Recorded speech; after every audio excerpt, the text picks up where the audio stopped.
Hello. Alright, so, we're going to get started with the first story of the day. So,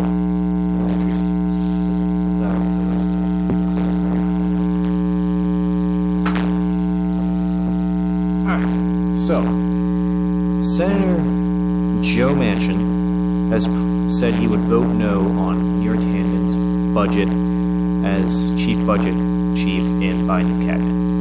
Now, Joe Manchin's reasoning was that she said a lot of mean tweets, such as Mitch McConnell is Voldemort, Ted Cruz is a vampire, Mitch McConnell is Moscow Mitch, and I have no problem with these tweets whatsoever. Like, I personally think Joe Manchin's reasoning is dumb. But Neera Tanden is a terrible person and should not be the budget chief. Okay? She is right to say that Ted Cruz is a vampire and that Mitch McConnell is Voldemort.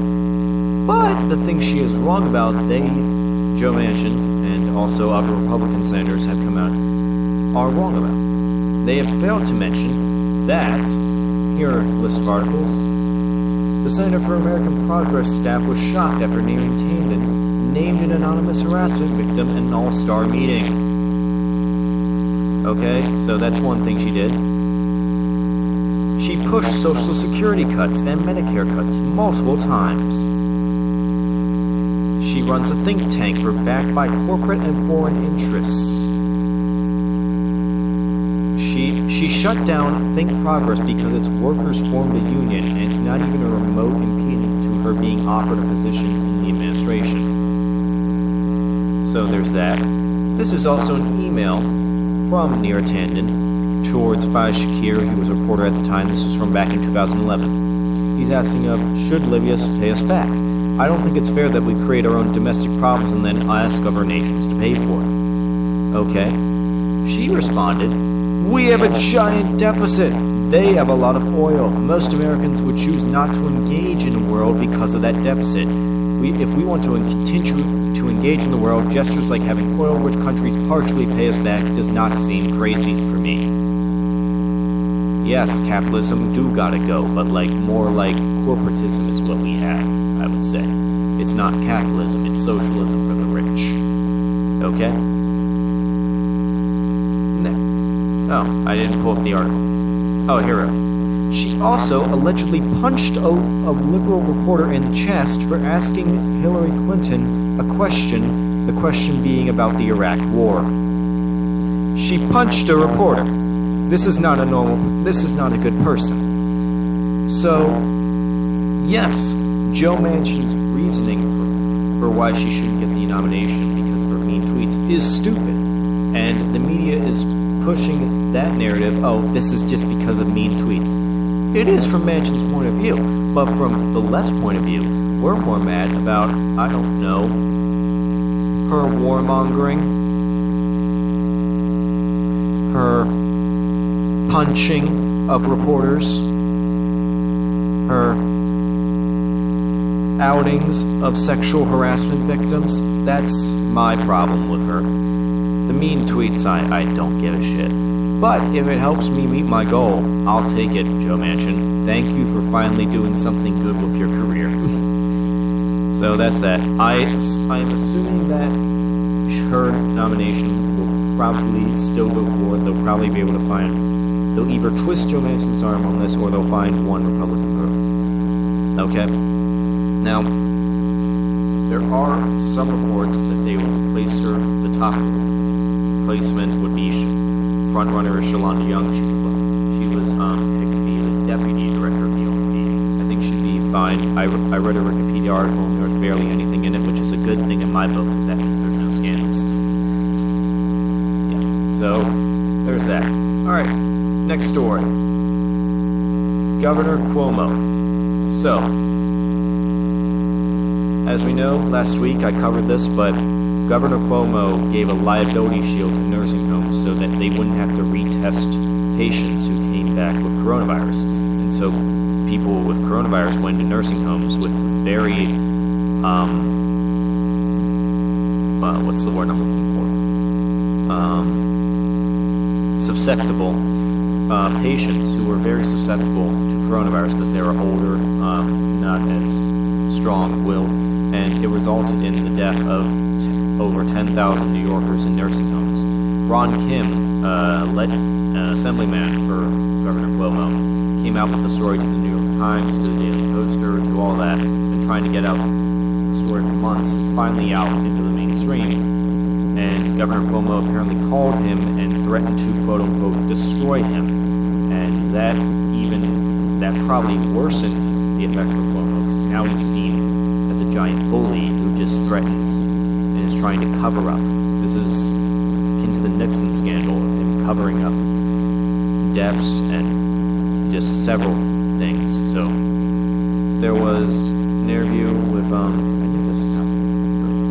Rising with Ron Kim. So phone call New York Governor Andrew Cuomo made to New York Assemblyman Ron Kim made without being tested. That's when I started getting involved. When I saw the impact of that on the ground, families outside, knowing that there's COVID spreading, couldn't get access, knowing that they don't have PPE, half of the staff are out because they caught COVID, and that's the situation that I walked into. In the middle of that fight, Governor gave a blanket legal and criminal immunity to some of the worst nursing home executives hidden in a toxic bill in the state budget last year. I believe part of the reason that they suppressed the number of deaths and decoupled the data is to make sure that we didn't have the tools to repeal that legal immunity. That is, in my opinion, the real reason why they spent so many months hiding that information. Now, recently, the Secretary De Rosa admitted that there was a cover-up, that there was an effort to not disclose because there was a Department of Justice investigation. What doesn't get covered is why the Department of Justice was investigating into this administration. The legal immunity part is something that we've covered here on this show. David Sirota over the Daily Poster has done a lot of reporting on, but it's gotten less attention, frankly, and I think it's a really important piece. That very same language, that sort of corporate liability shield language that was used for nursing homes in New York, was then picked up by Republicans at the federal level, and they've been trying to push that now nationwide. Why do you think that Governor Cuomo was so intent on gaining that liability shield for what you said described as some of the worst nursing home actors?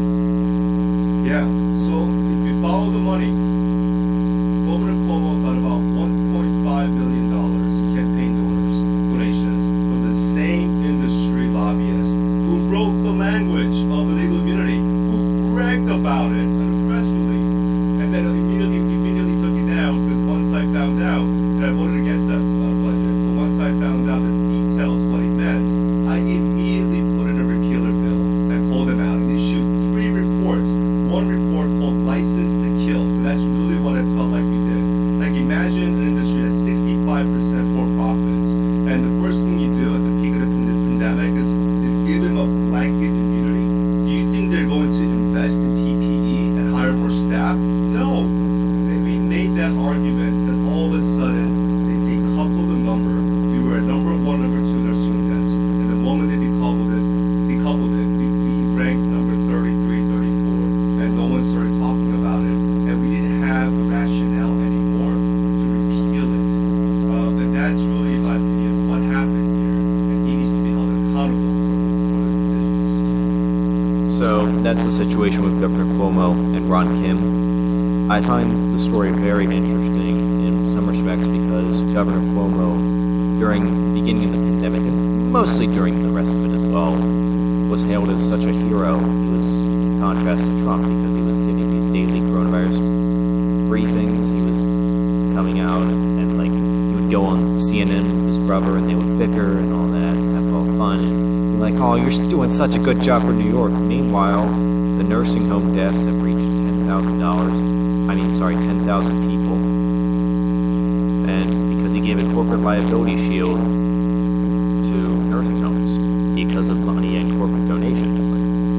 This is arguably an impeachable offense months. Sorry. And it's disgusting.